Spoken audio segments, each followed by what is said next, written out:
What is up, you guys? The same YouTube channel as always. This is JP with JPTV 3000, and y'all wanted Oilfield talk. Some of you guys are just interested in the update and what's going on. Uh, you're gonna get both those today. Also answering questions about what's going on in the oil and gas. Y'all can see the price of diesel is coming down right now. So, yeah. That's kind of what's going on right now. But getting answering comments and stuff on my computer, I can see a lot more. On my phone, I can't. Monero, Maximalist. Y'all gotta chill out with these names. As far as the video where the other company got ran off, that was a CTP. They got ran off because we came in, rigged in, finished our well, rigged over to the next well, and started going downhole before we were already pumping downhole before they even finished their rigging. So we got their work and they got ran off. But it wasn't our crew. I think it was another crew. They ran off them, and then they called in another crew from our company, and they came in because we were already on that well, and they wanted that well to start like 2 days before. But anyway, that's what happened with that video where you see the green equipment and stuff like that. To Owen Trammell, that company, Mongoose, they have their own trucking company, and it's apparently two brothers or something like that. And one brother owns the oil company, the other brother owns the trucking company. And they have their own wells, they have their own work independently. So they have drivers for their water hauling or oil hauling or anything else. That's what they do. That's one of the benefits of when you get into a company. Let's say if Halliburton owned Exxon Mobil, and you could work at Halliburton and haul Exxon Mobil. It may be broken up into divisions, but that's one of the benefits of the bigger companies. The bigger companies can have multiple assets within that one company, and you can be more secured with that company because of their range of options.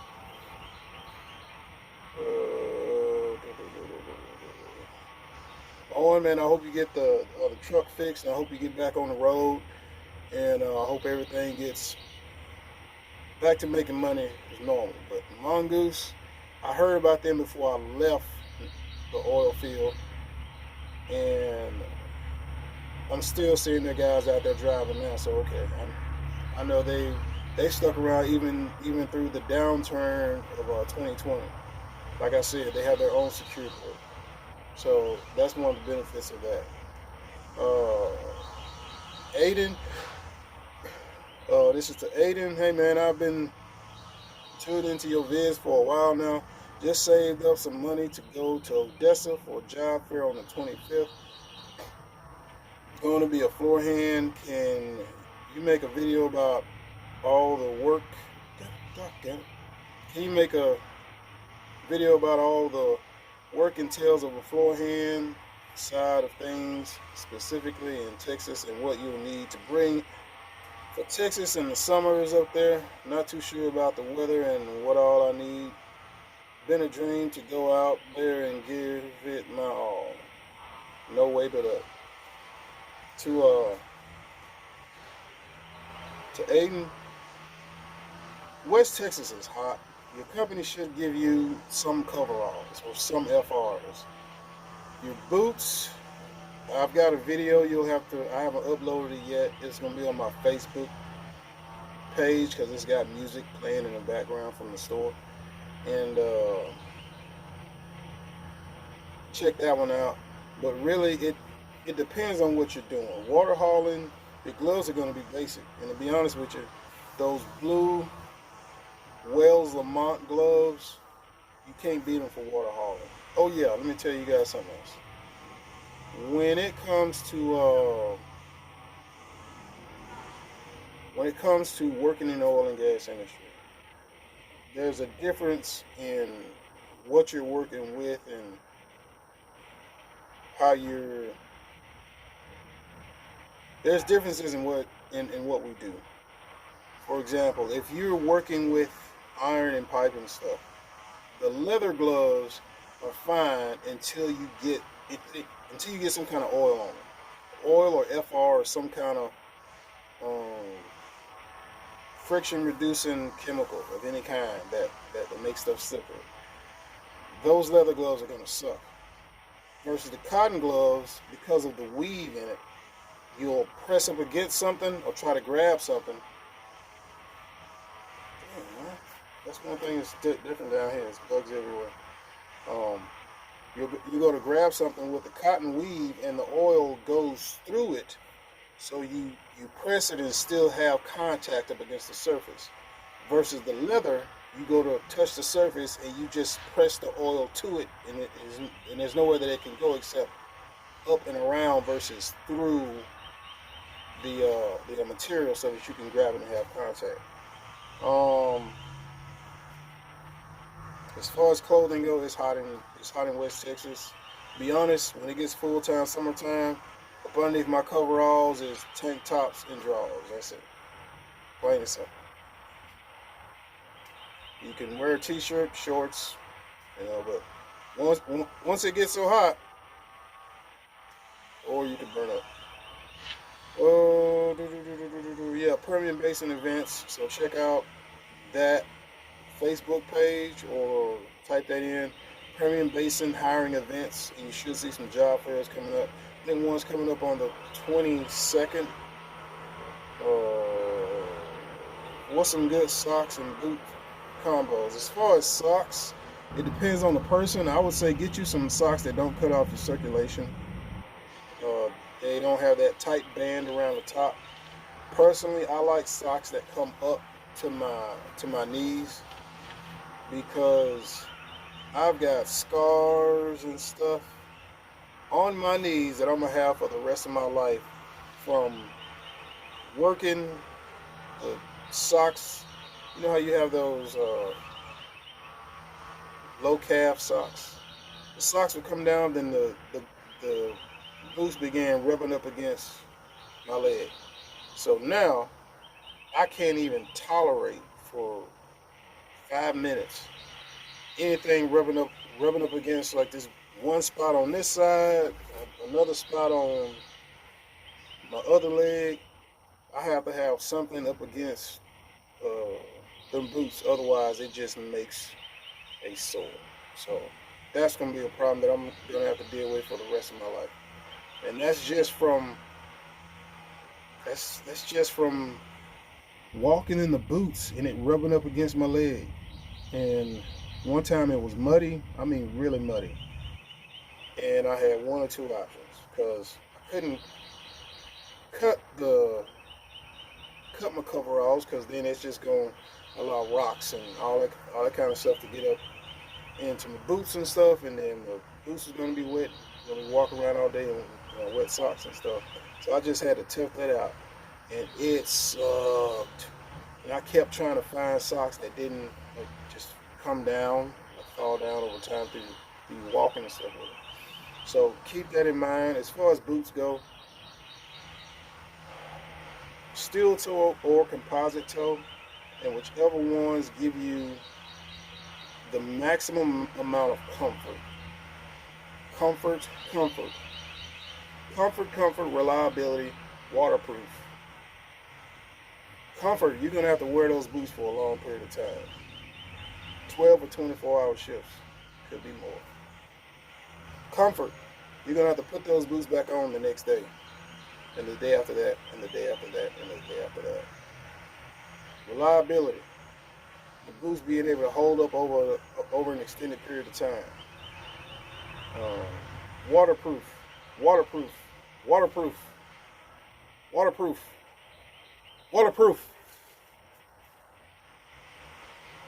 Chemical resistant, and it should say chemical resistant. It should say waterproof. It should say steel toe. It's going to be leather or some other kind of or fabric, but it's going to be leather more than likely, or leather in some combination of something. There's a lot of good boots out there. Carhartt makes some. I think I've talked about those quite a few times. I've even got 2 pairs of those boots, but I can't wear them now because when you get boots for the oil field, you need to get the half size bigger or a full size bigger. And it may suck walking around in clown shoes, but it's going to come in handy because the longer you have them, that's why they give us a boot allowance every year, because just the work that we're doing, you're going to wear those boots out. The cowboy style boots tend to last longer because they're made different, but the cowboy boots, they ain't the boots you want if you have to be on a location that's flooded or it's got a lot of water, because you're gonna have dips and stuff. And we had this one location where we had to put out a rig mat to put our iron on to run it across location. It was that much water out there. And one of the guys was walking, we were spotting in equipment. He stepped in a hole, and like he was there 1 second and he was gone. We're like, what the hell? And I looked down, this dude done fell into a doggone phone. This guy done fell into a 2.5 foot deep hole. So keep that stuff in mind. And it wasn't marked because they had just finished doing stuff on the pad. We had kind of gotten there early, and that was that situation. So when it comes to stuff like that, keep that in mind. Keep that in mind. Keep that in mind.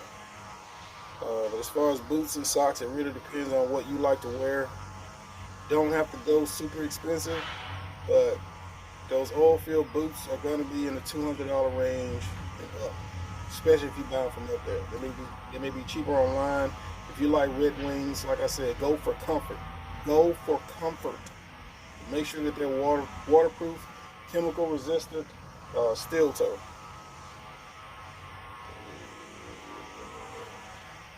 As far as work over rig, it's great if you're in your 20s. You know, you can make something with that. If you're doing work over rig in your 50s, like you're starting out in work over rig in your 50s or your 40s, man, I don't know what you're doing, man, but I hope it works out for you.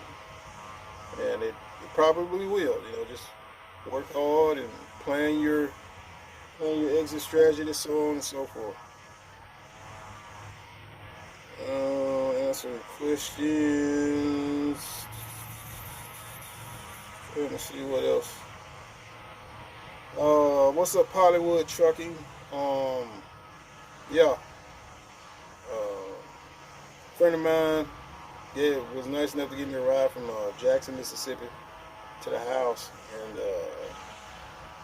so I was like, hey man, I'll treat you to breakfast. And I went ahead, had the high protein, low carb breakfast. Had the 2 beef patties, 4 eggs, bacon. It was off the chain and some coffee. It was great. Hey, this morning when I woke up, hey, eggs, bacon, coffee. That's what I had. And I tell you, man, that is a great way to start your day.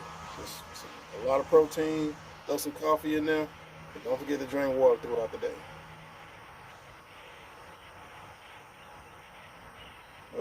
What else?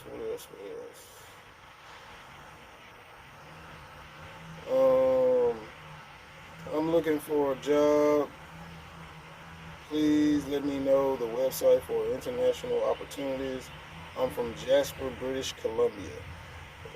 There's no such thing as a website for international opportunities. You just have to apply to the companies and they're hiring. That's it. They are going to look at your driver's license, where you're from, and where you're at. So, oh yeah, here's another one.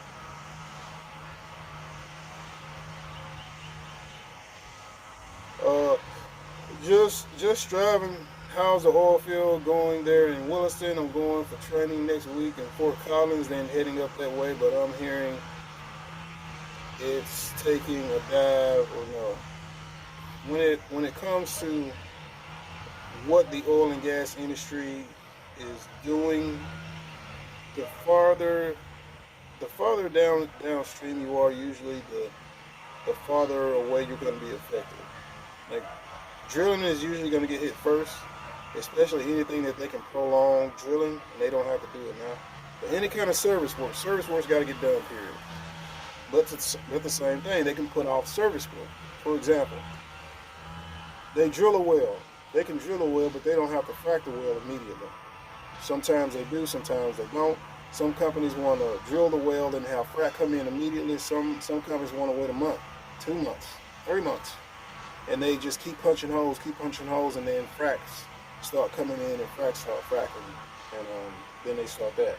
Then the completions come along in after them, and start getting the well flowing, and flowback comes in. And there's a lot of stuff in this oil and gas industry, man, and you guys don't see it, because I look across the YouTube oil field landscape.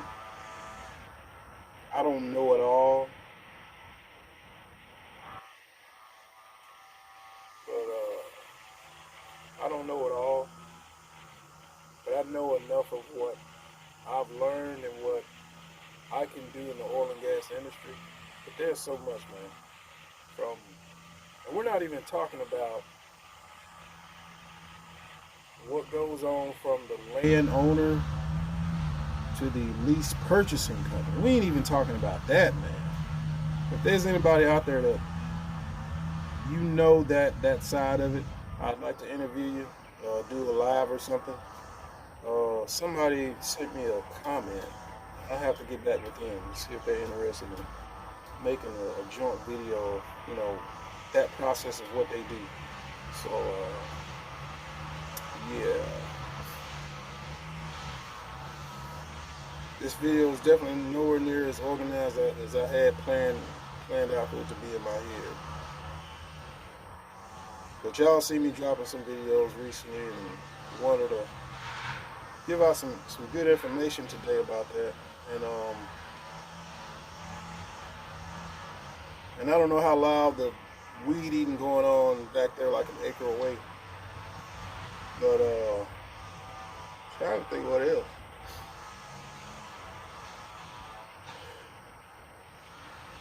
But yeah, there's a lot out here, man.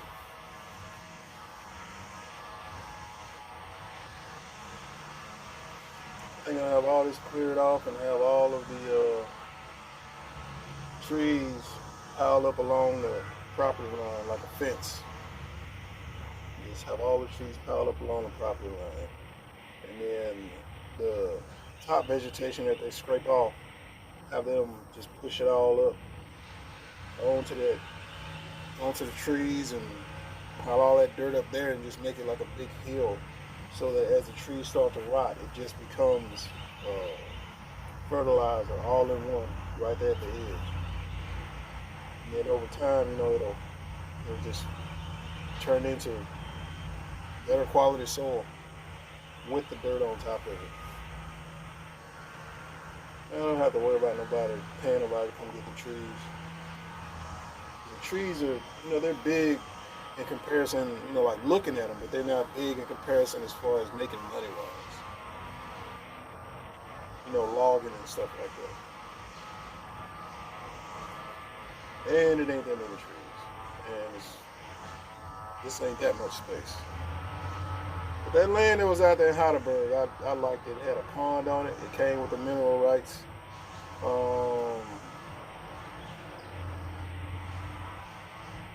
Trying to think what else.